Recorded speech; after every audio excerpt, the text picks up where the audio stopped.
নমস্কার, দেখছেন জি 24 ঘন্টা। যা কলিভল স্টুডিও থেকে আপনাদের সঙ্গে রয়েছি আমি সৈকত। শুরু করছি 3:03 3 খবর। আমি সৈকত। শুরুতেই আপনাদের সবাইকে দীপাবলির অনেক অনেক শুভেচ্ছা ভালোবাসা জানাই। আর আমি যেদিকে নজর রাখবো, গোটা বাংলা জুড়ে আলোর উৎসব। সেই আলোর উৎসবে আমি কোন জেলার ছবি আপনাদের দেখাবো ক্রমশ প্রকাশ্য।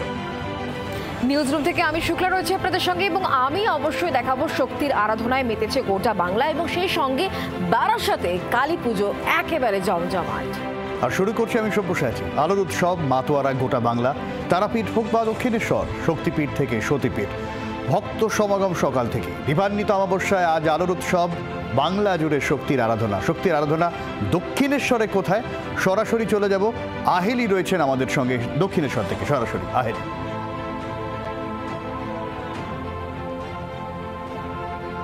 একেবারেই সব্যসাচী। প্রথমেই তোমার মাধ্যমে এবং আমাদের প্রত্যেক সহকর্মীর মাধ্যমে জি 24 ঘন্টার সমস্ত দর্শককে জানাই আলোর উৎসবের অনেক অনেক শুভেচ্ছা। আমি এই মুহূর্তে রয়েছি মা ভবতারিণীর মন্দিরে, দক্ষিণেশ্বর মন্দিরে।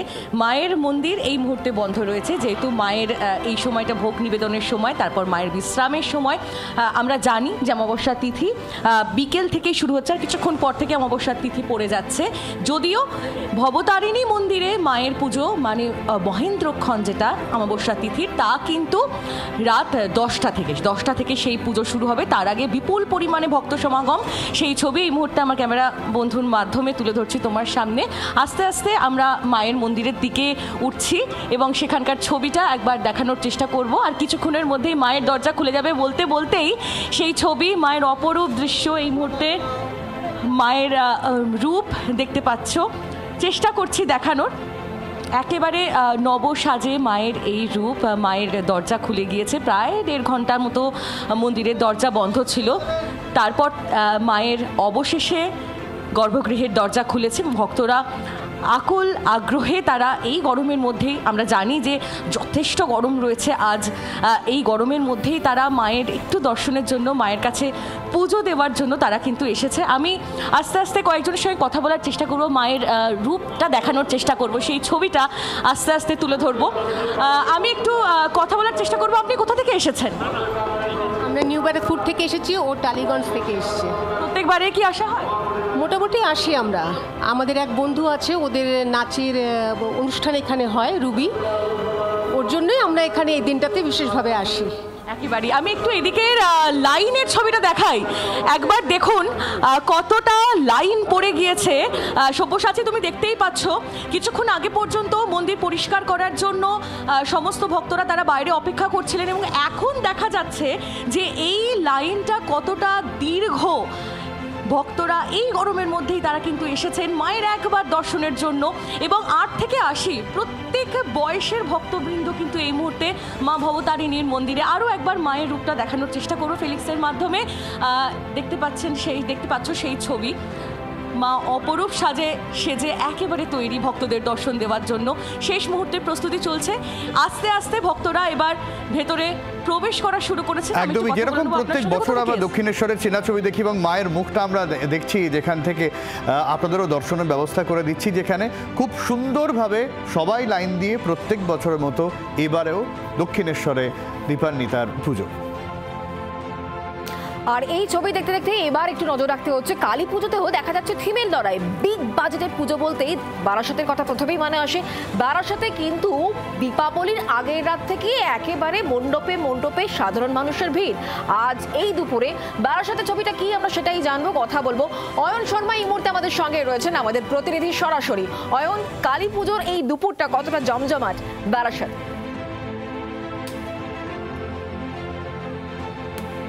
দেখো, বারাসাতের অন্যতম যে পুজোগুলি রয়েছে, কালী পুজোগুলি রয়েছে, তাদের মধ্যে অন্যতম বারাসাতের ব্যায়াম সমিতি, নবপল্লীর যে ব্যায়াম সমিতির পুজো। এবারে 74তম বর্ষে পদার্পণ করলো বারাসাতের এই নবপল্লীর ব্যায়াম সমিতির পুজো। এই পুজো মণ্ডপের এবারে তাদের নিবেদন নির্মল, দ্য জার্নি অফ লাইফ, অর্থাৎ স্বচ্ছতা।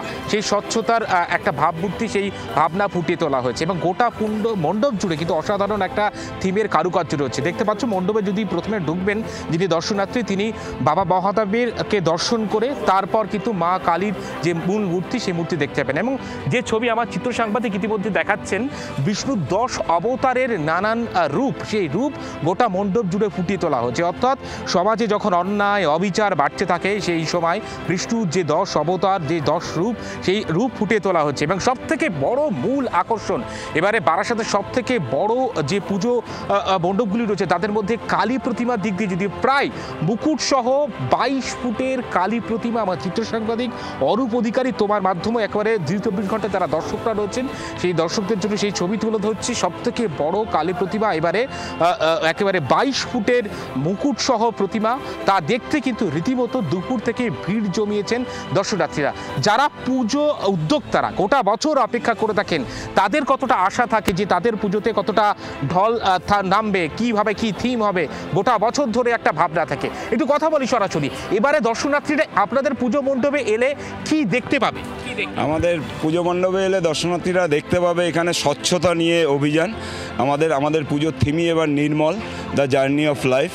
তো মানুষ যেইভাবে নোংরা আবর্জনা সব জায়গা ভরে আছে সেগুলোকে পরিষ্কার করে কিভাবে স্বচ্ছতা আনতে হয় সেটা নিয়েই আমাদের শিল্পীর ভাবনা চিন্তা, আমাদেরও ভাবনা চিন্তা। তো আমাদের এবার 74 বছর, আমাদের শিল্পী একটু একেবারে সেই ছবি তুলে ধরছে। আমি এমনি সরাসরি একেবারে ছবিটা দেখাই। মূল যে প্রতিমা একেবারে 22 ফুটের মুকুট সহ প্রতিমা, এমনটাই একেবারে যারা উদ্যোক্তারা তারা বলছিলেন। বারাসাতের সেরা পুজোগুলির মধ্যে অন্যতম নবপল্লীর যে ব্যায়াম সমিতির পুজো, সেই ব্যায়াম সমিতির পুজো গোটা মণ্ডপ জুড়ে 10 অবতার, বিষ্ণু 10 অবতারের নানান রূপগুলি, সেই রূপগুলি ফুটে তোলা হয়েছে। এবং নির্মল, দ্য জার্নি অফ লাইফ, স্বচ্ছতা, সেই স্বচ্ছতার ভাবনা। যদিও যারা পুজো উদ্যোক্তারা তারা বলছেন যদি একটু সন্ধ্যার দিকে ফিরে যাবো, অবশ্যই দেখাতে থাকবো তোমার মাধ্যমে। অনেক ধন্যবাদ আমাদের সঙ্গে সরাসরি থাকার জন্য। আর আমি এই মুহূর্তে আপনাদের দেখাবো ডায়মন্ড হারবারের ছবিটা কেমন, কারণ জেলায় বিশেষ করে কালী পুজোয় কিন্তু প্রত্যেকটি জেলা অপর জেলাকে টেক্কা দেয় এবং লক্ষ্য করা যায় থিমের পুজো, যেমনটা আমরা দেখছিলাম একটু আগে বারাসাতের নবপল্লীর পুজো। আর এবার ডায়মন্ড হারবারের পুজোর ছবিটা ঠিক কেমন, আমাদের প্রতিনিধি রয়েছেন সরাসরি আমাদের সঙ্গে নকিবউদ্দিন গাজী। নকিবউদ্দিন, ডায়মন্ড হারবারে কোন পুজোয় তুমি রয়েছে এবং সেখানকার কি এই মুহূর্তে ছবিটা ঠিক কেমন? ডায়মন্ড হারবার শহরের মধ্যেই কিন্তু এই পুজো হচ্ছে, একদম মেন শহরের উপরে। সেখানে হচ্ছে তাদের স্বর্ণবর্ণ যে পুজো মণ্ডপ, সেই পুজো মণ্ডপকে একটু ঘুরিয়ে দেখাবার চেষ্টা করবো। তাদের হচ্ছে থিম হচ্ছে হারানো সুর। অর্থাৎ তুমি জানো যে প্লাস্টিকের আমরা জিনিসপত্র ব্যবহার করতে করতে মাটির জিনিসপত্র সেগুলো ভুলে গেছি।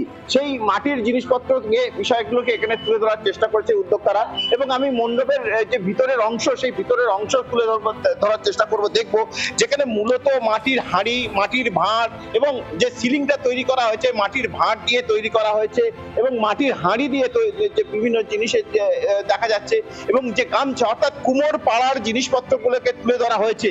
এবং সব মিলিয়ে কিন্তু দেখা যাচ্ছে এখানে যে মূর্তি তৈরি হয়েছে, মায়ের মুখ দেখা যাচ্ছে কৃষ্ণকালী, এবং কৃষ্ণকালীর যে মুখ সেই এখানে তুলে ধরা হয়েছে। এবং থিমের পুজো প্রতি বছরই তারা করে থাকেন। এবং পাশাপাশি তোমায় বলে রাখি যে এই যে পুজো মণ্ডপের চারিদিকে কিন্তু যে মাটির ভাঁড়, সেই মাটির ভাঁড় দিয়ে কিন্তু তাদের সাজানো হয়েছে।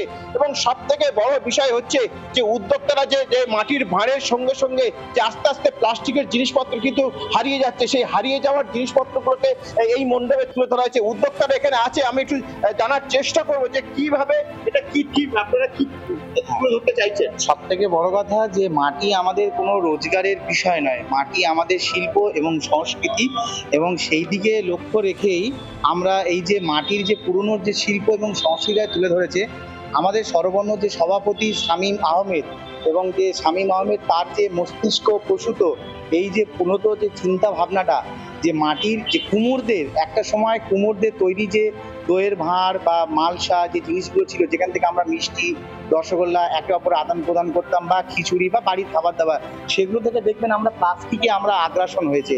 অতএব মাটি বন্ধ, মূলত যে মাটির বিষয় সেগুলোকে তুলে ধরার চেষ্টা করেছে এবং আমি সেটা ঘুরিয়ে দেখাবার একটু চেষ্টা করব। এবং যে এই যে মাটির ভাঁড় তুমি দেখতে পাচ্ছ, এই মাটির ভাঁড় কিন্তু আমাদের থেকে আস্তে আস্তে সরে যাচ্ছে এবং যে মাটির ভাঁড় দিয়ে কিন্তু আমরা দইয়ের খুঁড়ি এবং যা কিছু দেখানো হয়, এবং দেখো গামছা, যে গামছা মানুষের নিত্য প্রয়োজনীয় জিনিস, এবং যে কুমোরপাড়ার সব থেকে বড় জিনিস আছে যে চাকা, এবং যে মাটির যে জিনিসপত্র তৈরি করে, যে সেই চাকা কিন্তু প্রতিমার মায়ের যে মুখ আছে সেই নকিব, মুখে আপাতত সিলিং তৈরি করা আমাদের হয়েছে। সঙ্গে থাকার জন্য ধন্যবাদ। আমরা জেলার বিভিন্ন প্রান্তের পুজো দেখাচ্ছি এবং পুজো দেখাতে থাকবো। জি 24 ঘন্টায় নন স্টপ পুজোর কভারেজ, কালী পুজোর, দীপাবলির ছবি আপনাদের দেখাতে থাকবো। তবে আপাতত নকিব, ধন্যবাদ আমাদের সঙ্গে থাকার জন্য।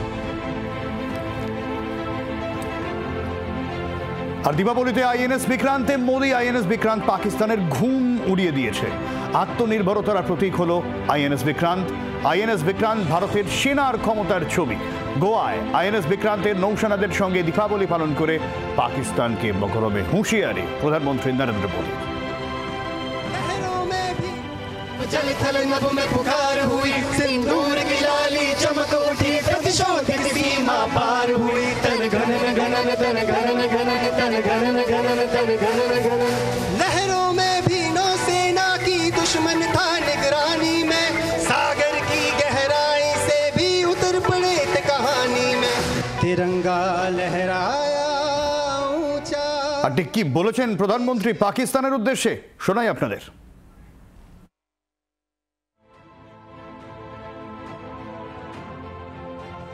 भारतीय नौसेना द्वारा पैदा किए जो भय पैदा किया गया है, भारतीय वायुसेना द्वारा दिखाए गए अद्भुत कौशल ने, भारतीय सेना की जांबाजी ने, तीनों सेनाओं के जबरदस्त समन्वय ने ऑपरेशन सिंदूर में पाकिस्तान को